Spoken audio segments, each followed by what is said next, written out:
Hermano, hermanos, Dios lo bendiga a todos en el nombre del Señor Jesucristo.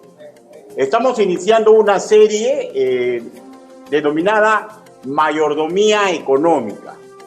Ahora, espero que para todos sea sumamente claro que el marco de la mayordomía económica para impulsar la obra del Señor va mucho más allá del dinero, ¿no? Hay otros bemoles por tratar antes de, perdónenme la redundancia, de tratar sobre dinero.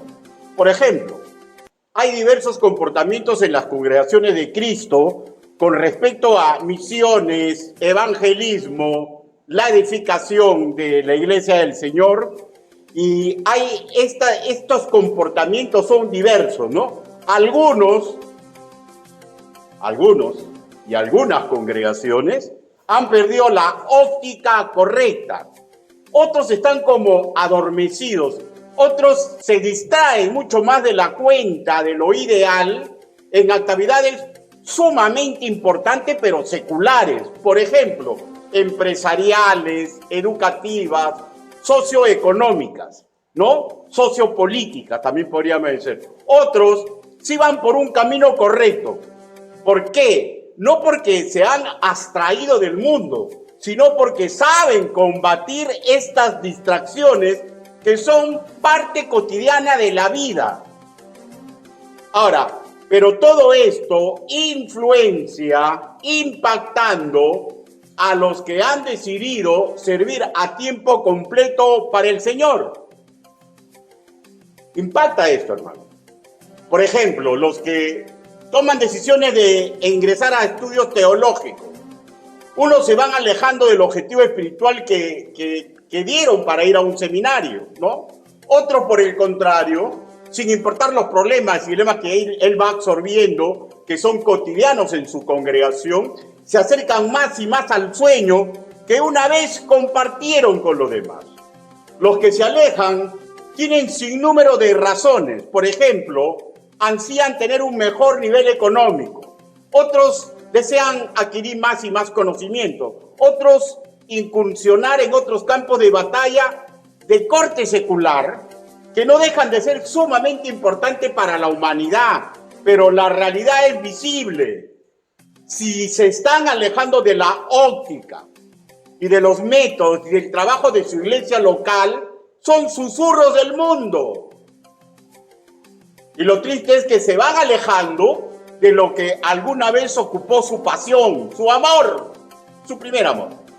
La obra misionera, la obra pastoral, la obra evangelística, la obra educadora a los jóvenes, más la obra diaconal.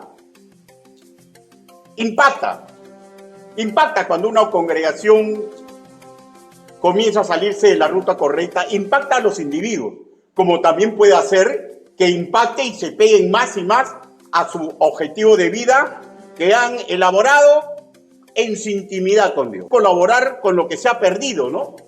Arrancar vidas humanas al infierno.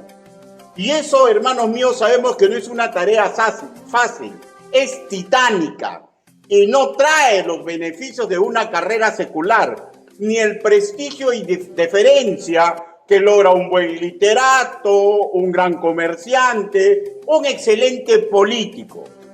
Ahora, deseo centrarme específicamente en aquellos que deciden trabajar a tiempo completo, porque dense cuenta que lo que hemos hablado, estamos hablando de todos los congregantes, ¿no? Pero ahora centremos a los que han decidido servir al Señor en tiempo completo, en buscar lo perdido. Hermanos, esto es una incesante vida de sacrificio y alejado de la fama plástica que dan los cargos, títulos, diploma y reconocimiento público. Claro, a los que están centrados en la sana doctrina, pues los otros no, pues, ¿no? Siguen con un pie acá y el otro un poquito más para allá. De Pablo, el misionero por excelencia, fue dicho lo siguiente: porque yo le mostraré, escuchen, cuánto le conviene. ¿Cuánto le conviene? ¿Cuánto le conviene? ¿Cuánto le conviene que padezca por mi nombre? ¿Ya? De hecho es ganancia, ¿no? El problema radica que queremos ver la ganancia en el hoy. Bueno, y esto está registrado en Hechos capítulo 9, versículo 16. Luego este teólogo, misionero y evangelista, inspirado por el Espíritu Santo, escribió lo siguiente: imítenme a mí como yo imito a Cristo. Por tanto, no nos corramos del sufrimiento. No nos corramos de dejar en el camino nuestros deseos cuando nos damos cuenta que ven entorpecer aquella obra que por un momento tuvo nuestra pasión, nuestro suspirar por el primer amor. Los maestros y predicadores que ocupamos un púlpito bautista en cualquier nivel, tenemos responsabilidad de recordar siempre doctrina y modelos bíblicos por imitar. Y esto es cada vez que utilizamos la cátedra de Cristo. Esto es también mandato bíblico expresado por el apóstol Pedro. Escuchen, por favor. Por esto, yo no dejaré de recordaros siempre estas cosas, aunque vosotros las sepáis y estéis confirmados en la verdad presente. De hecho, que le están dando a un público culto, ¿no?, que sabe de estas cosas. Pero es método divino. Repetir y repetir y repetir y repetir. De repente con diferentes estilos, con diferentes palabras, con diferentes expositores, pero todos deben repetir la sana doctrina. Recordarle a los hermanos. Y recordarse a uno mismo, porque es espada de doble filo. Como se ve repetir y repetir y repetir, ya es mandato del Señor. El propósito, simple, para mejorar en nuestra colaboración de buscar lo perdido. ¿Qué es el título de esta exposición? Busque, por favor, Primera de Corintios, capítulo 3, versículo 9. Primera carta del apóstol Pablo a la congregación de Corinto. Capítulo 3, versículo 9. Primera de Corinto, capítulo 3, versículo 9.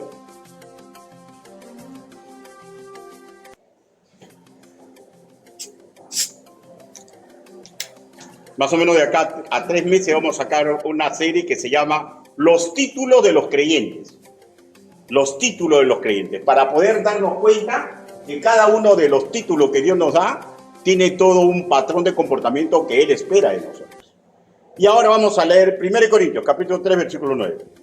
Por favor, los que ya lo ubicaron y no tienen problema de salud, ¿ya?, y no tienen niño en brazos, puestos de pie. Primera de Corintios, capítulo 3, versículo 9. Permita que les lea el versículo, que los invite a que lean conmigo y después que los dirige en una oración congregacional.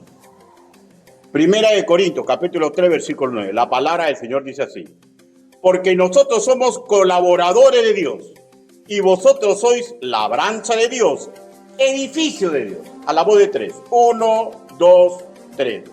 Porque nosotros somos colaboradores de Dios y vosotros sois labranza de Dios, edificio de Dios. Palabra de Dios. Inclinen su rostro.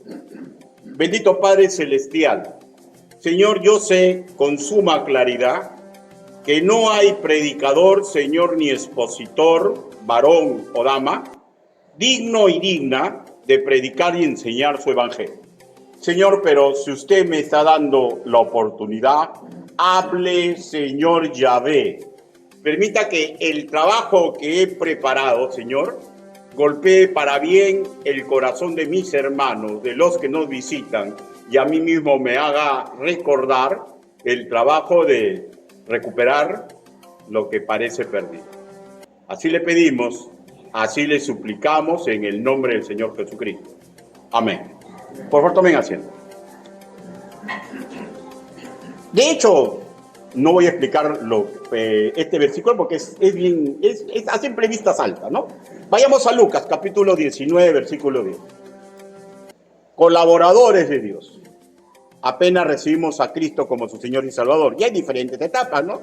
El colaborador que está estudiando, el colaborador que ya despierta sus ojos, da su primer paso de obediencia y sale a trabajar usando su primer amor. El Evangelio según nuestro hermano Lucas, capítulo 19.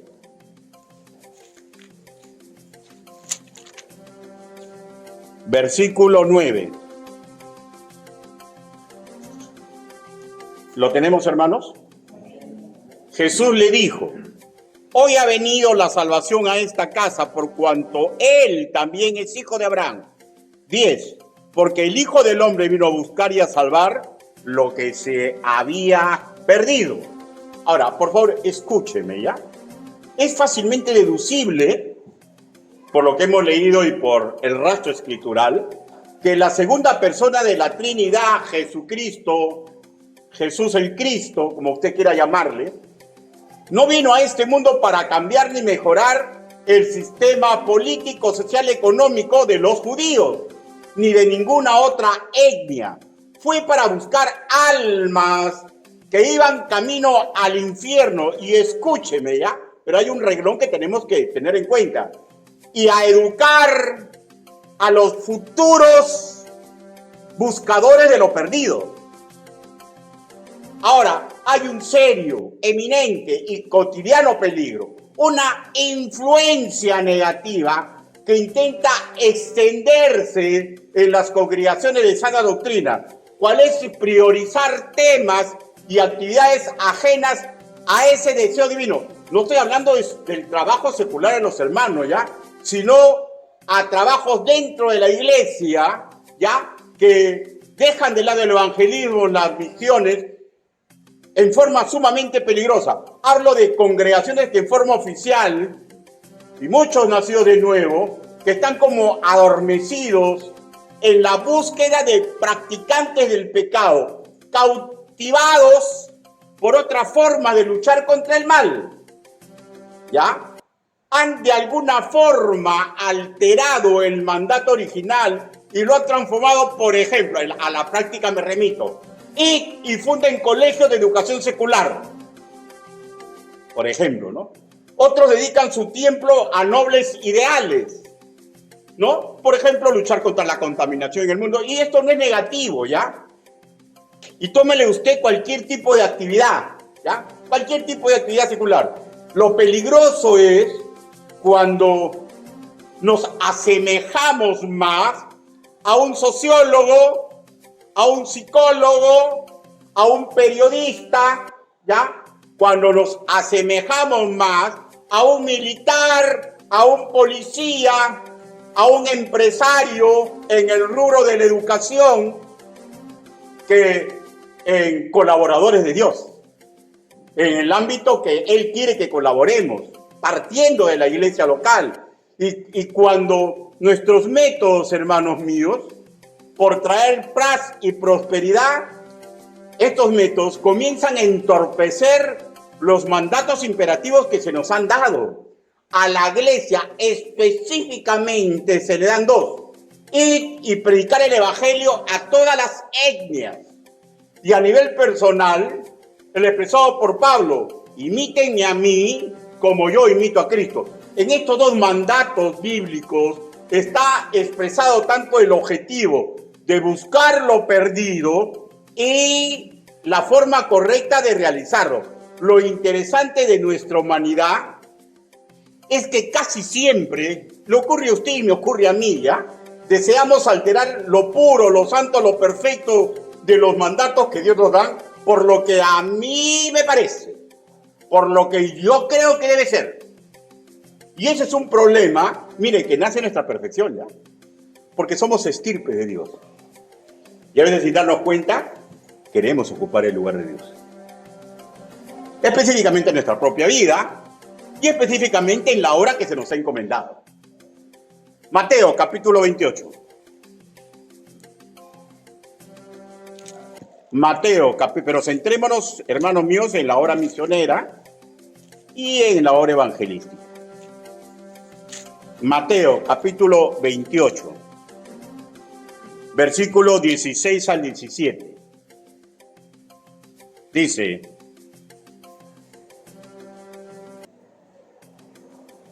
pero los 11 discípulos se fueron a Galilea, al monte donde Jesús los había ordenado, y cuando lo vieron le adoraron, pero algunos dudaban. Algunos dudaban. Hermano, y lo que les ocurrió a los primeros 11 discípulos debe llevarnos a todos a reflexión, ¿ya? Porque si a ellos, los primeros, momentos antes de que les mande ir al mundo a buscar lo perdido, tal como ellos habían visto que cotidianamente durante 3 años había hecho su Señor y Salvador, Pero las escrituras desnudan una realidad histórica que nos indica que ellos dudaron, de repente no todos, probablemente la mayoría, no interesa, la cosa que ellos dudaron. Y de hecho, hermanos míos, ellos deseaban hacer las cosas según sus ideas. Y lo mismo ayer, lo mismo hoy y lo mismo mañana. Por eso que tenemos que aprender a someter nuestros deseos. Es difícil. Todos estamos en esta carrera. Mateo capítulo 28, versículos del 16 al 17, lo que ocurrió con los primeros discípulos nos debe llevar a reflexión. Busque primera carta del apóstol Juan, las que le llaman las cartas universales, ¿no? Primera de Juan, capítulo 1, versículo 3. Dice la palabra del Señor: lo que hemos visto y oído, eso os anunciamos, para que vosotros también tengáis comunión con nosotros, y nuestra comunión verdaderamente es con el Padre y con su Hijo Jesucristo. Por favor, escuche. Está plenamente documentado que sabían lo que ellos tenían que anunciar, los métodos por usar y la motivación, que los que escuchen logren tener una comunión correcta con el Padre y con la Iglesia de Cristo. Y para esto, durante 3 años, los 11 primeros discípulos habían sido preparados por el mismo Señor Jesús. Habían presenciado su testimonio, sus enseñanzas, y cómo él había evadido las trampas que le pusieron para que no cumplan la obra asignada. Pero recuerden el momento histórico que hemos relatado de Mateo 28, 16 y 17. Pero en ese momento histórico, como en muchos momentos de su vida, como en muchos momentos de mi vida, ¿no? Dudaron. Por ejemplo, ahora, ejemplos bíblicos.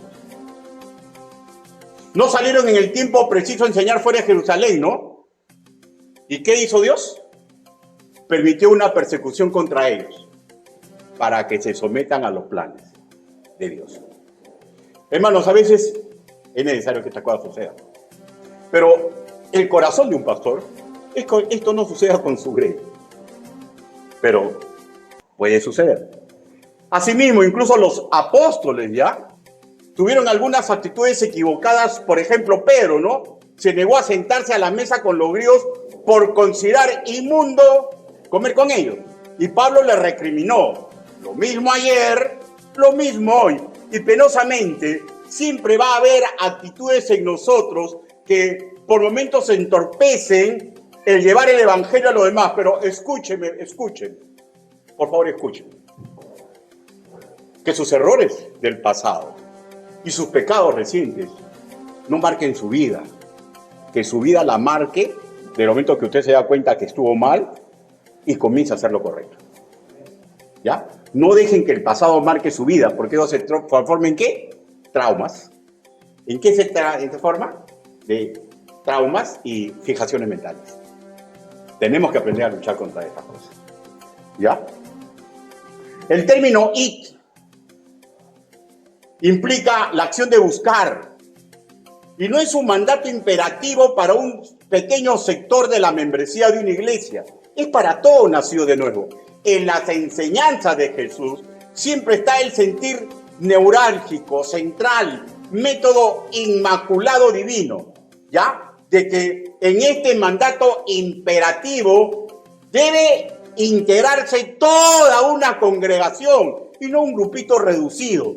En la lectura bíblica que tuvimos, se trató sobre la oveja y la moneda perdida, sobre el hijo que se fue de la casa por sus malas pasiones.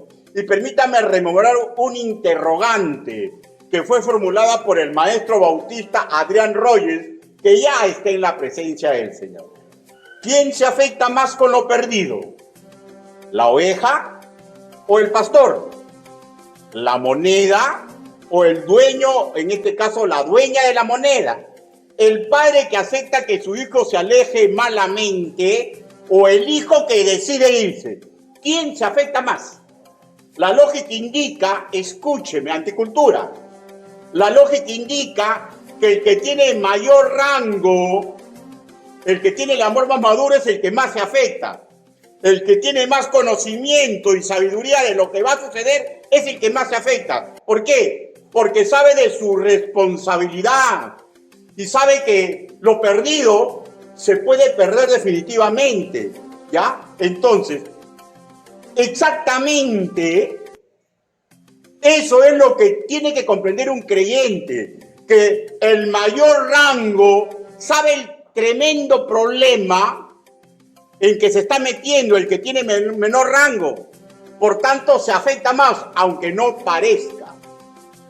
Y ese es el sentir que tenemos que comprender nosotros, porque que yo sepa, un nacido de nuevo, cualquier nacido de nuevo, así mastique mal el castellano, tiene mayor rango espiritual que el presidente de los Estados Unidos de Norteamérica, si es que no es creyente. ¿Ya? El perdido, hermanos míos, o el que va camino a perderse, está cegado por las luces del mundo, ¿ya? Por los cantos de sirena que le están dando a su mente y a su corazón, que opaca la luz de la verdad que nace del verdadero predicador del Evangelio. Y estas almas perdidas, hermanos míos, o aquellas que se están perdiendo o se están alejando, hieren el corazón de Dios. Por ello, cuando los miembros del cuerpo de Cristo toman conciencia de su mayor rango y responsabilidad, se acercan más y más a los individuos del mundo para llevarles el evangelio de vida. Y de hecho, hablando ahora evangelismo y misiones, y apoyan correctamente en su respectiva iglesia local en lo que les corresponde. Recordemos, hermanos míos, vuelvo a repetir, que el rango de la iglesia, y ahora en los micro, hablemos los macro, el rango y el mandato de una iglesia local es superior al mandato de cualquier gobierno civil del mundo, ¿ya? A cualquier institución educativa, a cualquier centro de salud y a cualquier centro mental, ¿ya? Por ejemplo, utopía, ¿no? Utopía. Supongamos que den un golpe de Estado. Y los que dan el golpe de Estado, por ejemplo, conocen a un pastor. Ese hombre es derecho, ese hombre es decente, ese hombre nos puede llevar al futuro. Y le ofrecen ser presidente de esa nación. Sería un canto de sirena aceptar. ¿Saben por qué?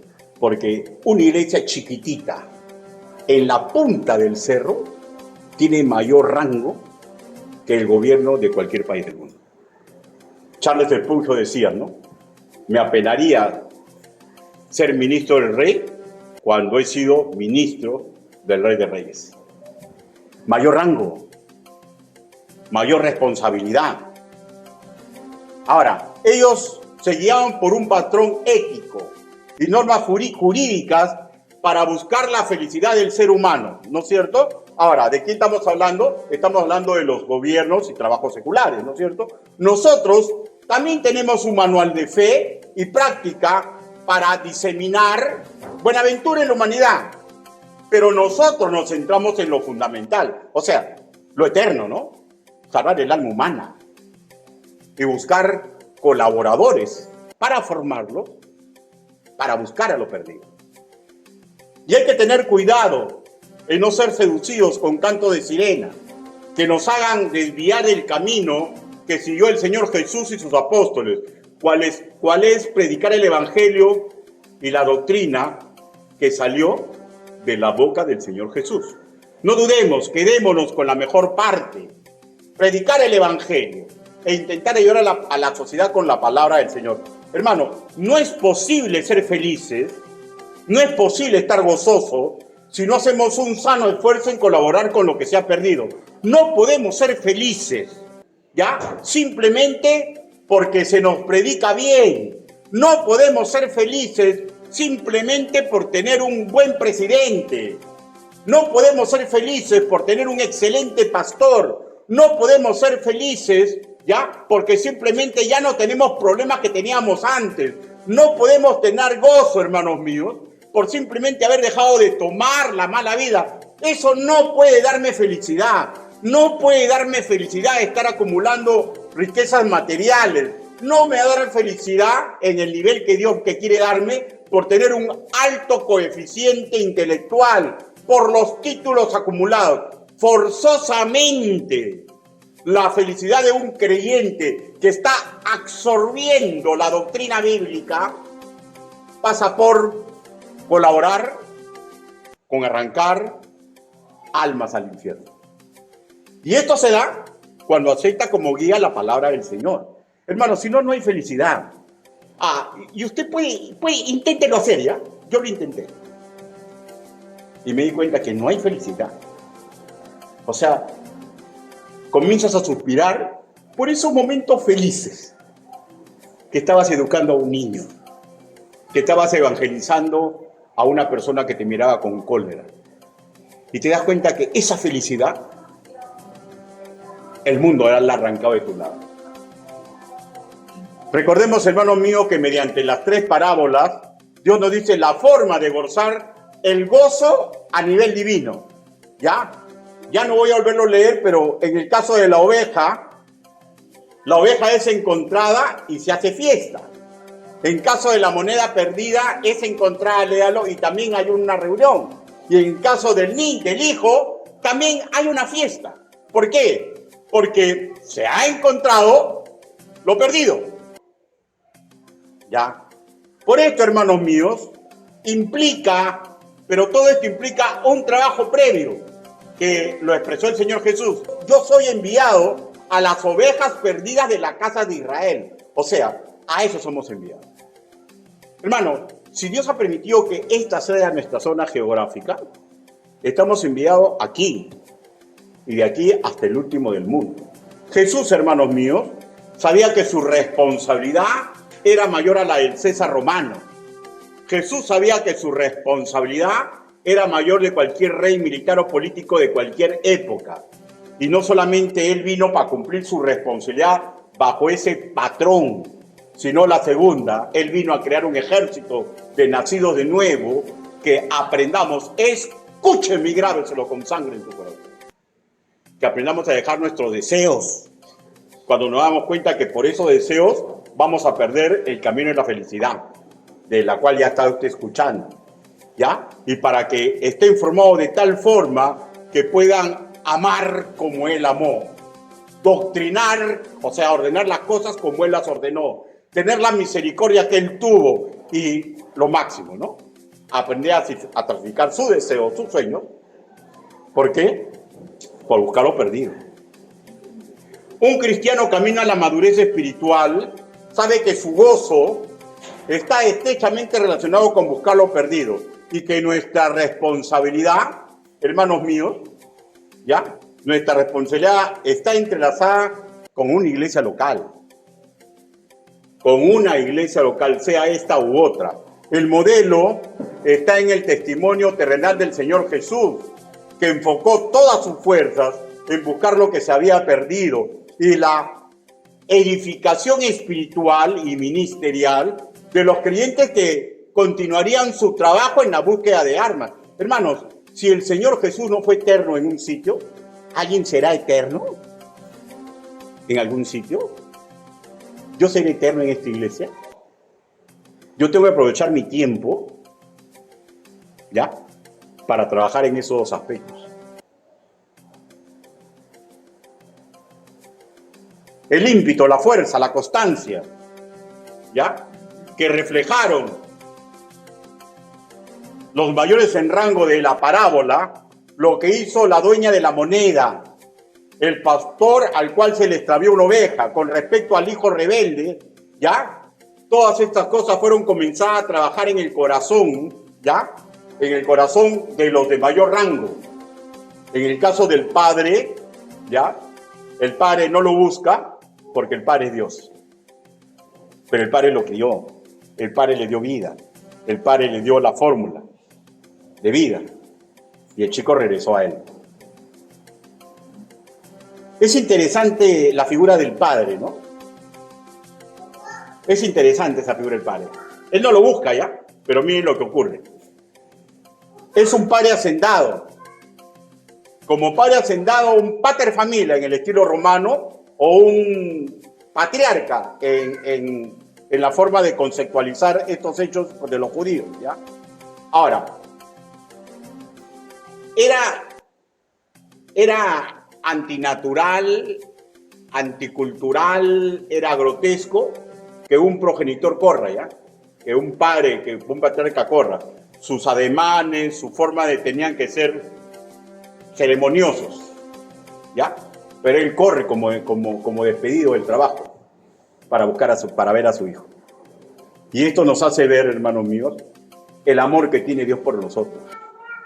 Lo acaricia y hace fiesta por el hijo perdido, ¿no? En la fe verdadera, en la doctrina correcta, en la práctica correcta, se imita a Cristo y punto. El de mayor rango busca al de menor rango, y si el menor rango se niega, tiene que dejarlo que se golpee. Pero si regresa, hay que tratarlo como la oveja que va a dar fiesta en el cielo. Y esto es difícil, pues, hermanos, ¿no? Esto es difícil. Y esto es lo que hacían los judíos, pues, ¿no? ¿Se acuerdan cuando Pablo ha sido, pero hoy Pablo era perseguidor en la iglesia, ¿no? ¿Y se acuerdan cuando él cae a los pies de Cristo? Los hermanos le tenían miedo, ¿no? No querían acercarse. Y los mayores le dicen, ¿qué tienen? Él estaba perdido. Pero ahora es de nosotros. Dios le ha dado. Sigamos a Pablo. Dejemos que él trabaje. No le pongamos nada malo. Le demostraron respeto, amor, cariño, estimación. Porque en algún momento Pablo había quedado perdido. ¿Quién lo juzga usted por su vida pasada? ¿Alguien? Sí, el demonio. Y quiere aquilatar traumas y basura en su mente y en su corazón para que usted no se dé cuenta que este es el trabajo que tenemos que hacer. ¿Ya? La pregunta es,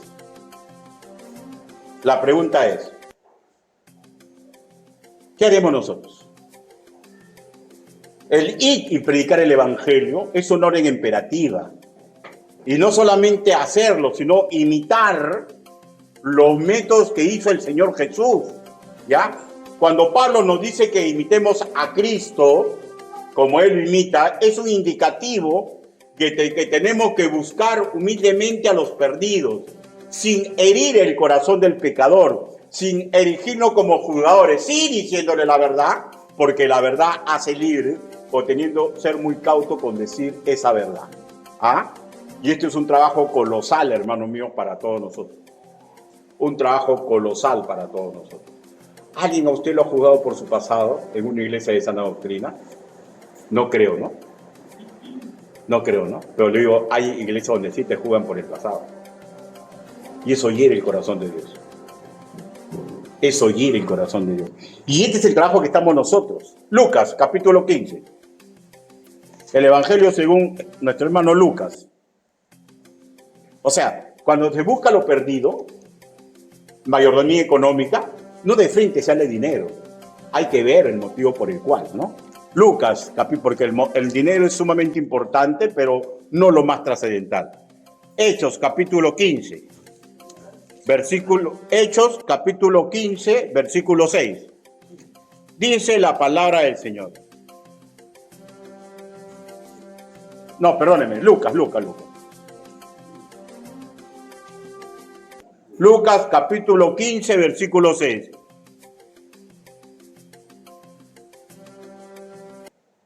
Estamos hablando del pastor que perdió una oveja, ¿no? Dice, y al llegar a casa, reúne a sus amigos y vecinos diciéndole, gozaos conmigo, porque he encontrado mi oveja que se había perdido. Versículo 9.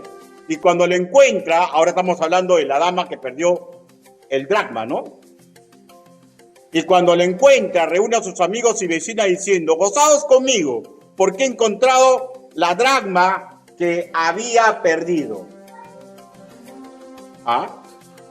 Ahora, leamos el versículo 8. ¿Qué mujer que tiene 10 dracmas y pierde una dracma no enciende la lámpara y barre la casa y busca con diligencia hasta encontrarla? Lucas capítulo 5, versículo 4 dice... ¿Qué hombre de vosotros teniendo 100 ovejas y si pierde una de ellas o deja las 99 en el desierto y va tras la que se perdió hasta encontrarla?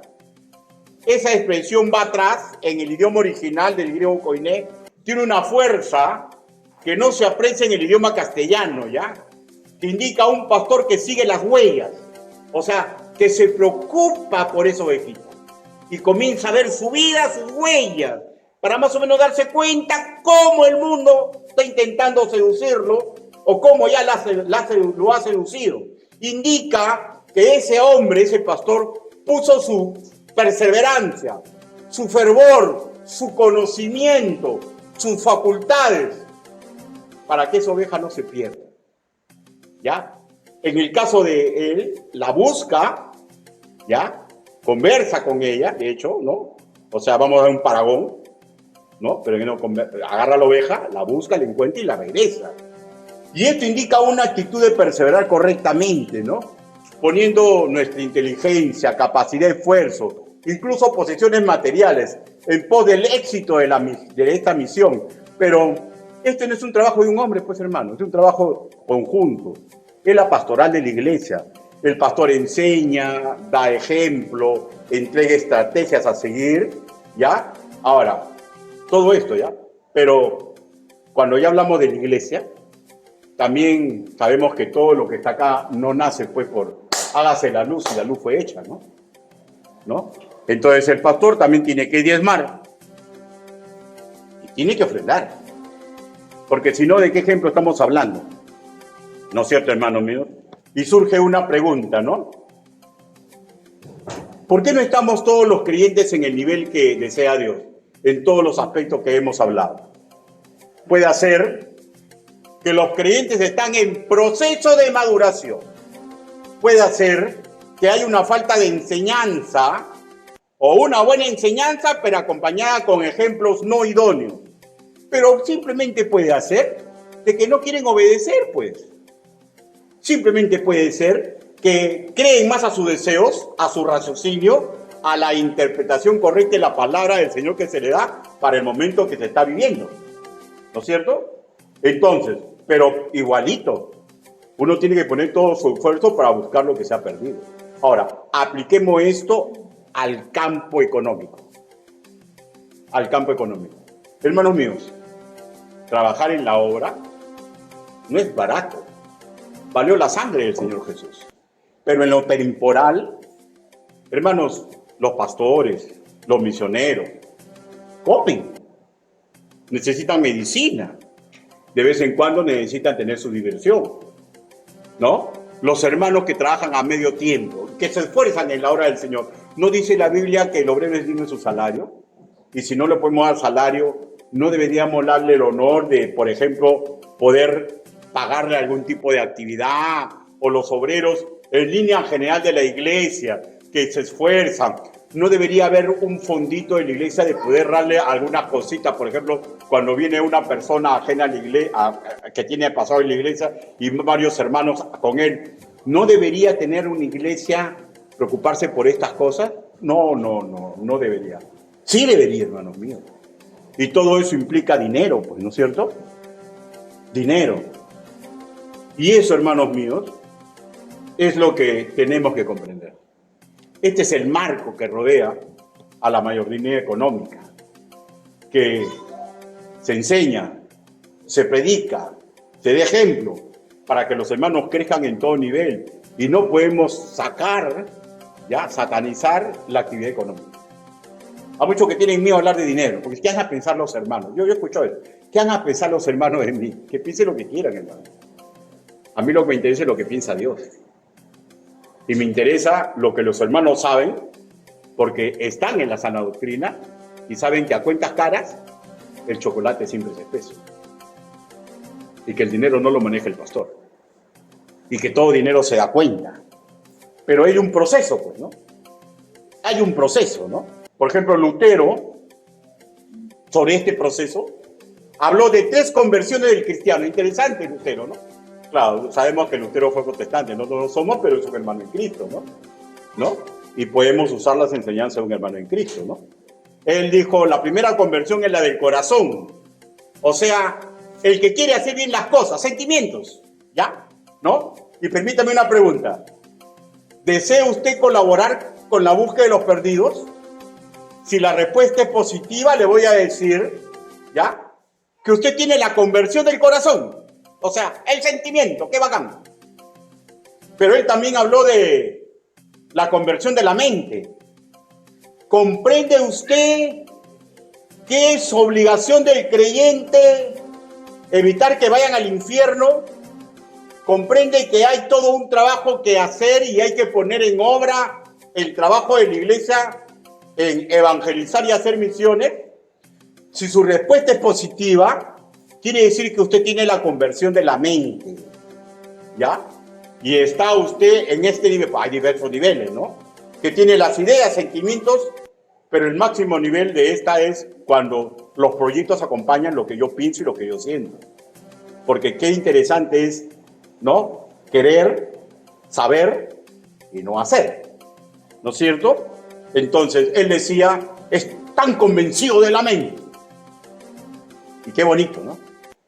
Pero él habló de un tercero. Pero antes de este tercero, de hecho, hermanos míos, los que no están convencidos de esto, o sea, no colaboran con su tiempo, con su inteligencia, con sus dones, ¿ya? Simplemente es lo siguiente, o sea, yo lo tengo bien claro, ¿ya? No tienen fe. O sea, sí han tenido una fe para ser salvos, ¿ya? Pero no tienen una fe para dedicarse a lo eterno. Porque les pesa el mundo, pues. Les pesa demasiado. Y tenemos que seguir luchando. Yo no puedo ponerle una cruz, satanizar a una persona que no diezma. No ponerle una cruz, satanizar a una persona que llega tarde. No puedo poner una cruz y satanizar a una persona que solamente viene, se siente y se vuelve a ir. Tengo que tener fe y esperanza que comiencen a despertar. Que la conversión del corazón, la conversión de la mente está ahí en ellos, ¿no? Pero está la tercera, ¿no? Que habló. La conversión de la bolsa. Lutero estaba hablando de colaborar con dinero y bienes materiales. Y permítanme decirle puntualmente, ¿no? Es el 10% de nuestro sueldo mensual y cualquier ingreso que tenemos, ¿no? Y las ofrendas económicas que Dios ponga en mi corazón, ¿ya? Calvino, también hablando del tema, hizo la comparación, Calvino, otro reformador, una comparación con los incrédulos. Mira lo que él dijo, los paganos suelen contribuir más a su culto de sus dioses que los cristianos. O sea, de hecho que él se refería a los nacidos de nuevo, ¿no? ¿Y saben por qué? Porque ustedes saben cómo celebra católicos, apostólicos y romanos, ¿saben cómo celebran una fiesta, no?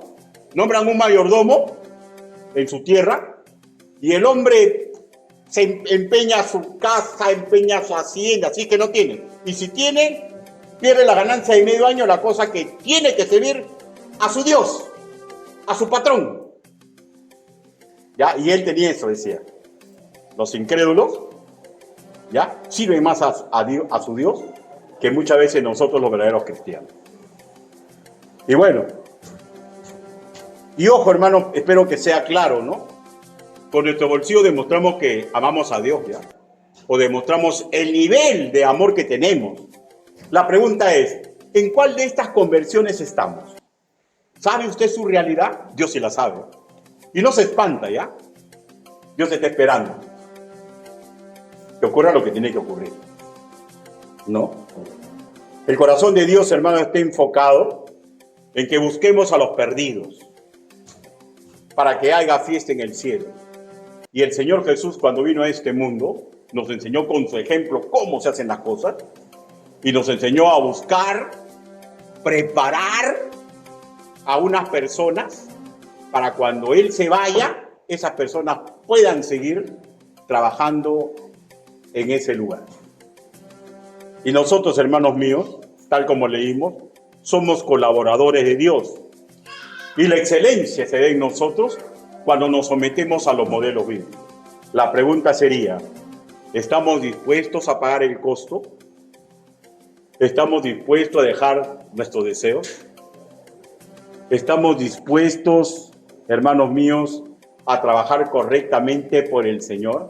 ¿Estamos verdaderamente dispuestos? ¿O estamos cegados por la luz del mundo? El sistema de cosas.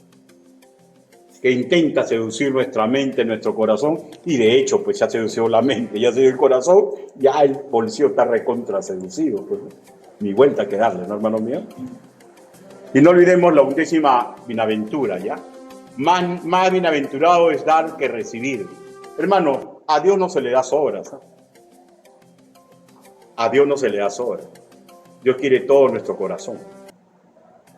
Y cuando le entregamos todo nuestro corazón y todo nuestro amor, Él ahí ya, Él hace la repartición. Esto es para mí y esto es para ti. ¿Y cómo nos convence? Con el espíritu de la palabra que nosotros tenemos en la vida. Hermano, vuelvo a repetir, yo he sido una persona que he tenido mucha actividad en muchos ámbitos de la vida. Pero cuando descubrí lo que Dios quería de mí, ¿ya? Intenté alejarme. No quería. Hasta que Dios me volvió a centrar. ¿Y saben qué? Me dolió fuerte, muy fuerte. Son tremendos los dolores por dejar lo que uno desea. Pero ¿saben una cosa? No me arrepiento. Porque he descubierto que mi felicidad está en buscar lo que se ha perdido. Y mi felicidad está en preparar a aquellos que busquen cuando yo ya no esté con ellos. Eso es lo que me hace feliz. Y para que eso me haga feliz, tengo que tener la palabra del Señor a mi lado. Lo mismo conmigo, lo mismo con ustedes. Inclinen su rostro. Vamos ahora. Bendito Padre Celestial, el marco, Señor, que rodea a la mayoría económica, siempre ha sido, mi Dios, pensar en sus mandatos, en su modo de trabajar, en lo importante que es que entreguemos todo lo que usted decide que entreguemos, Señor. Ayúdenos, Señor, para entregar nuestros deseos primeramente. Ayúdenos, Señor, para entregar nuestro tiempo. Ayúdenos, Señor, para entregar, Señor, todo aquello que tenemos que entregar para prepararnos, Señor, para buscar lo perdido. Ayúdenos, Señor, para aprender a ser dadivosos. Ayúdenos, Señor, para aprender, Señor, a ser compartidos. Ayúdenos, Señor. Señor, estamos adquiriendo retos para este año que viene, Señor, y recién lo vamos a expresar, mi Dios Santo, en la primera ordinaria de este año. Ayúdenos, Señor.